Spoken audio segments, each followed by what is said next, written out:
One thing I think people struggle with the most after the breakup with a dismissive avoidant, after you have been like researching DAs and learning about their behavior, is you kind of start to obsess and cling to this notion that this is a person that like really loved you and tried really hard throughout the relationship, and it's not their fault that they started getting scared and started feeling ashamed. And you know, if you could just somehow get them back into the relationship and be a little bit more cautious or a little bit more compassionate and understanding, and let them know that they don't need to be ashamed around you, and that it's, you know, you're a safe person, and blah blah blah, that everything would be okay because you know this person loves you and you know this person tried really hard. And this was a narrative that I was stuck on for a really long time, because I would think back to the relationship and I would think back to all the times that I knew that my ex had tried really hard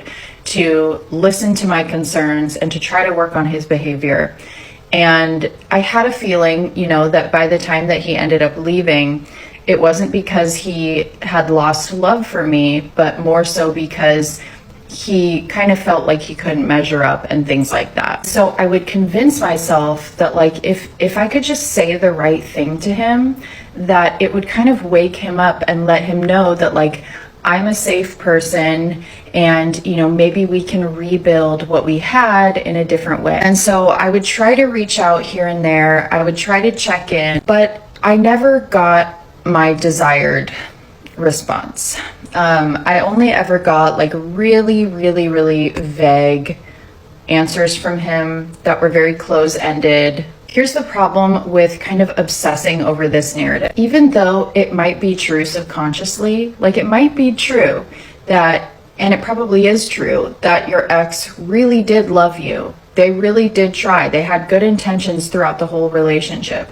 They loved you, okay? And we all know like the fears start coming up for the avoidant, blah, blah, blah, and then they abruptly leave because they're so activated. The problem is once they reach that point where they leave, they have so thoroughly convinced themselves that you guys are just not a good match.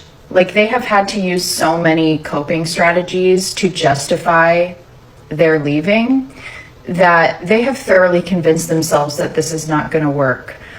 Not only that, but like it feels impossible for them to view you as a safe person, because in order to be with you, they would have to heal themselves to be the person that can reciprocate. I saw this in another video and it said, they are not running away from you. They are running away from the person they have to be in order to be with you. And that's why it's very unlikely that leading into this narrative is going to be successful. Because in order for the avoidant to feel safe being with you, it's like you would have to erase time, and they would have to be able to view you as like a brand new person again, where nothing you do or say activates them in any way, and they have like no memory of past behaviors in the relationship. Like you are no longer a mirror to their own shame. That's why going